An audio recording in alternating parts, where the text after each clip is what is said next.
Hi friends, welcome back. भैया defence की जो लेटेस्ट अपडेट्स हैं वो ये है कि F-35 हेडेक फॉर इंडिया। ओए होए, China reaction on India F-35 deal, वो भी रो रहे हैं। Pak PAK sniper at LOC। My god, ये क्या न्यूज़ है। चलो देखें, वीडियो शुरू करते हैं। वीडियो शुरू करने से पहले अगर आप चैनल पर नए हो और आपने अभी तक सब्सक्राइब नहीं किया तो जल्दी से पहले सब्सक्राइब के बटन और बेल आइकन को क्लिक कर लो ताकि आपको हमारे सारे न्यू वीडियोस के नोटिफिकेशन मिल जाएं जैसे हम अपलोड करें। अगर आपको वीडियो पसंद आता है प्लीज लाइक एंड शेयर। चलिए शुरू करते हैं। और अगर नया चैनल फिल्मी रिएक्ट उसको आपने अभी तक सब्सक्राइब नहीं किया तो उसको जल्दी से सब्सक्राइब कर लो, लिंक है डिस्क्रिप्शन बॉक्स में। जय हिंद डिफेंस लवर्स। आज की टॉप हेडलाइंस कुछ इस प्रकार है। भारत के टैंक्स के लिए L&T और राफेल मिलकर पेश कर रहे हैं ट्रॉफी एक्टिव प्रोटेक्शन सिस्टम।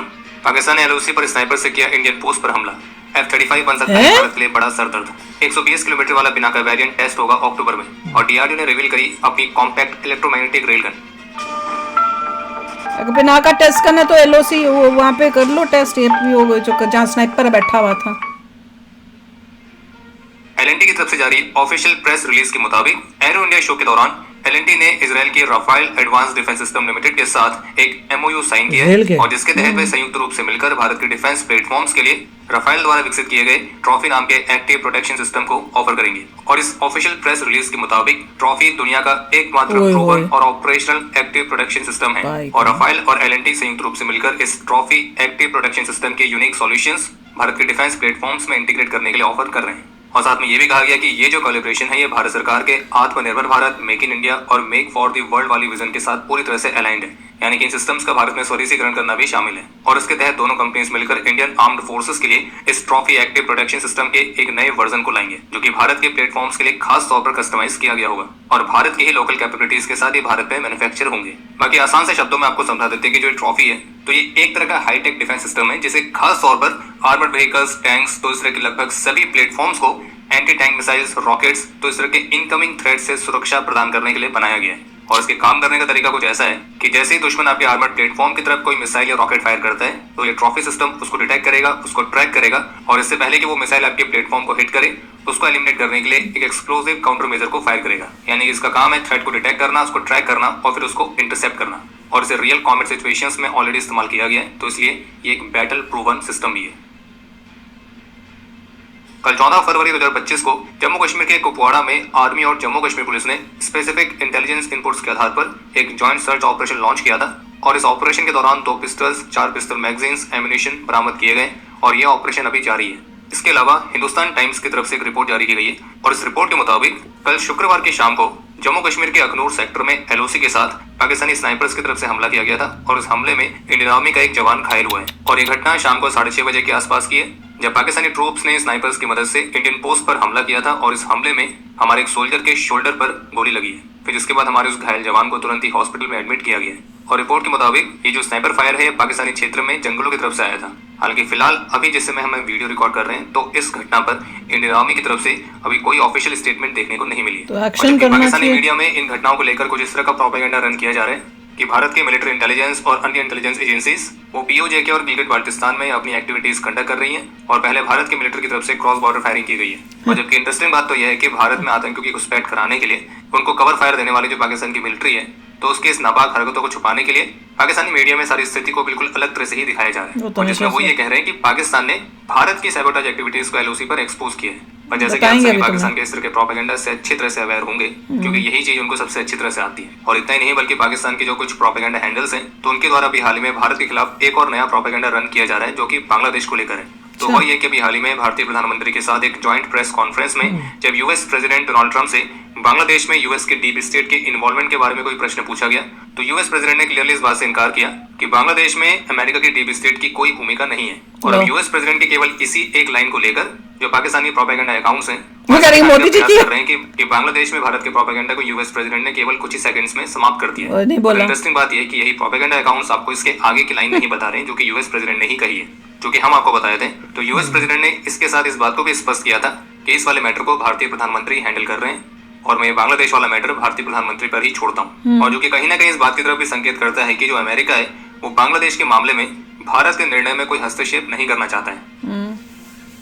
और लोग मिस इन्फॉर्म कर अमेरिका रहे हैं द्वारा भारत के बांग्लादेश को लिए यूएसए का। F-35 जैसी एडवांस मिलिट्री टेक्नोलॉजीज की सेल वाली स्टेटमेंट्स के बाद अब चीन की तरफ से भी इस पर प्रतिक्रिया आई है, उसे और तकलीफ जिसमें होगी। चीन के विदेश मंत्रालय के प्रवक्ता ने इस कदम को क्रिटिसाइज करते हुए ये कहा है कि जो एशिया पैसिफिक रीजन है वो शांति और विकास का एक शानदार उदाहरण है, ओह। न कि जियोपॉलिटिकल गेम्स का अखाड़ा। यार, और इसके अलावा जानते चाइनीज हैं। ऑफिशियल्स की तरफ से ये भी कहा गया है कि दो कंट्रीज के बायलैटरल कॉपरेशन और रिलेशंस के मामले में चीन को मुद्दा ना बनाया जाए। उनका ये कहना है कि दो कंट्रीज के बीच के कॉपरेशन का उद्देश्य किसी तीसरे देश के हित को एक्साइजन नुकसान दे दो। पहुंचाने के लिए नहीं होना चाहिए। फिर बात और ये करना। सारी बातें भी वो देश कर रहा है जो कि Claim भारत के करो खिलाफ immediately काफी लंबे समय अरुणाचल से प्रदेश पाकिस्तान हाँ, को इंडिया का पार्ट है। प्रोवाइड बोलो। कराते आया है। और जब चीन के 5th जनरेशन फाइटर्स पाकिस्तान को दिए जाने की बात होती है तब उस समय इस क्षेत्र की शांति और स्थिरता हाँ, नहीं खराब होता। नहीं हो रही होती। वही बाकी तो। अमेरिका के स्टेटमेंट पर पाकिस्तान के रिएक्शन को हम पिछले डिफेंस अपडेट में ऑलरेडी कवर कर चुके हैं, और ये बात भारत के लिए F-35 के ऑफर की। तो जैसे कि फॉरेन सेक्रेटरी ऑलरेडी ये क्लियर कर चुके हैं कि केवल एक प्रपोजल की स्टेज में, बाकी भारत इसको लेगा या नहीं लेगा तो इस तरह तो के कोई भी decide करेंगे। संकेत भारत की तरफ से ऑफिशियली तो नहीं आए, और इस बात के चांसेस भी बेहद ही कम है कि शायद ही भारत का भी F-35 के ऑप्शन की तरफ जाए, क्योंकि इसको लेने के फायदे से ज्यादा नुकसान हो सकते हैं, और ये आगे चलकर भारत के लिए ही एक बड़ा सरदर्द भी बन सकता है। और जबकि अलग अलग मिलिट्री एक्सपर्ट्स थोड़े थोड़े ले लो, मैं तो कह रही हूँ। 5th जनरेशन टेक्नोलॉजीज के सब मामले होगा। में भारत को अपने खुद के ही Prepare एमका कर रहे हैं प्रोग्राम अभी। पर और भी ज्यादा अच्छी तरह से फोकस करना चाहिए।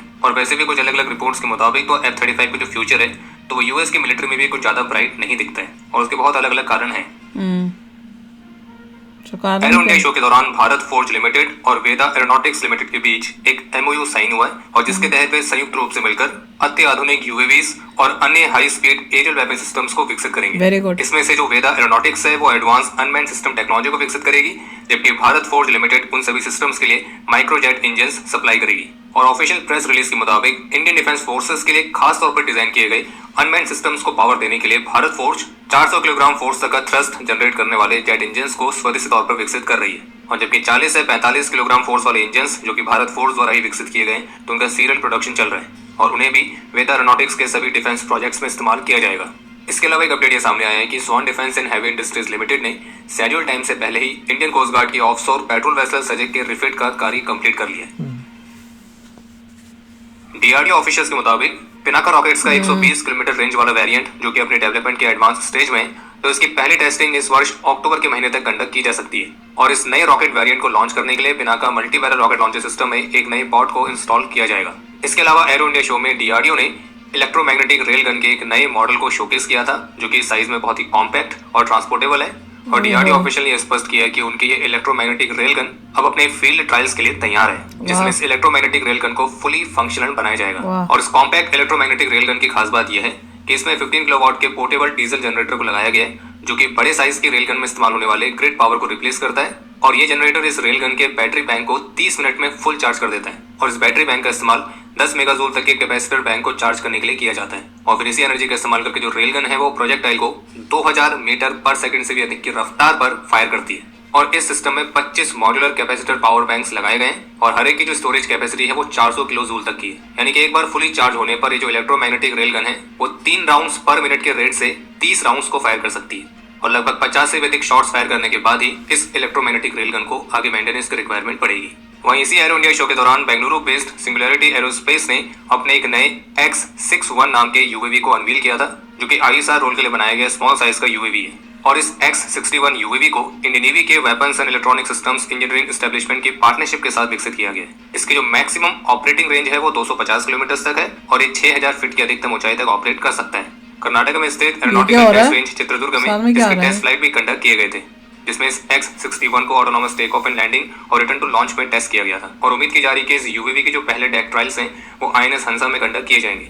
बाकी इसके अलावा जैसे कि पिछले साल चाइना के एयर शो में रशियन ऑफिशियल्स की तरफ से इस बात को खुलासा तो किया गया था कि उन्हें उनके 5th generation fighter jet Su-57 का पहला एक्सपोर्ट कस्टमर मिल चुका है, लेकिन वो कस्टमर कौन है तो उसके नाम का खुलासा नहीं किया गया था। लेकिन अभी हाल ही में अल्जीरिया की नेशनल मीडिया की रिपोर्ट में कंफर्म हुआ है कि Su-57 का वो पहला एक्सपोर्ट कस्टमर कोई और नहीं बल्कि अल्जीरिया ही है। और Su-57E के लगभग 40 बताइए उसको क्या किससे कुछ। देखो भैया, वो जो स्नाइपर वाली स्टोरी है जो बता रहे हैं खबर, उसका तो मुंह तोड़ जवाब देना चाहिए।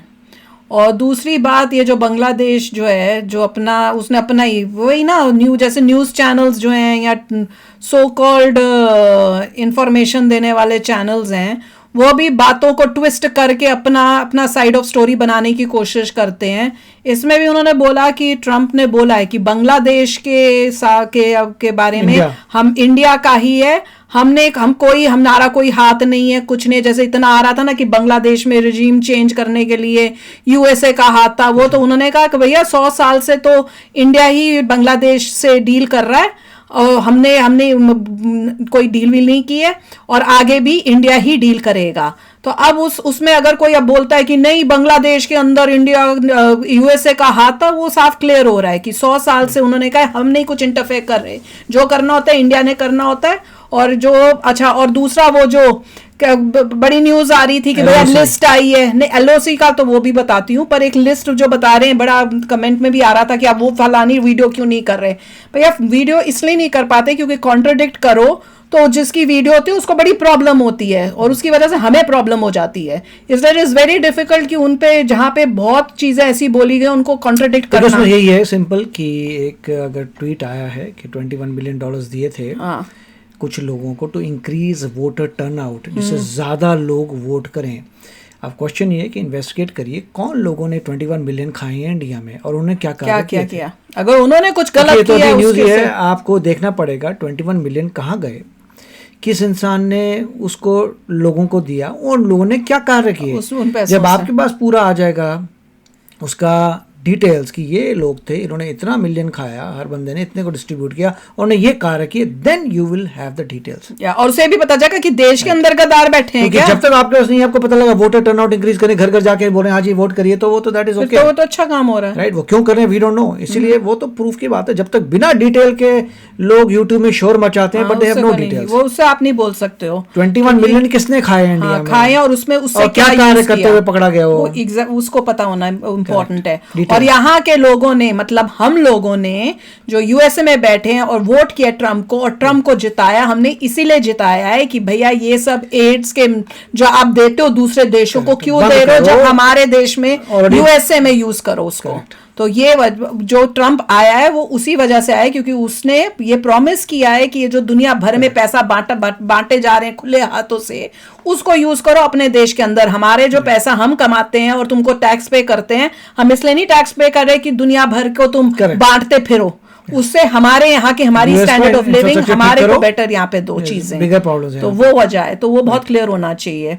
तो एनीवे आप भी शेयर करना अपने थॉट्स। चलते हैं, मिलेंगे नेक्स्ट वीडियो में बहुत ही जल्द। Till then take care and bye bye. तो अगर आप मेरे इस चैनल पे नए हो तो जल्दी से सब्सक्राइब के बटन को हिट करो और बेल आइकन को क्लिक करो ताकि आपको मेरा जब नया वीडियो मैं लगाऊं आपको उसके बारे में जल्दी से पता चल जाए।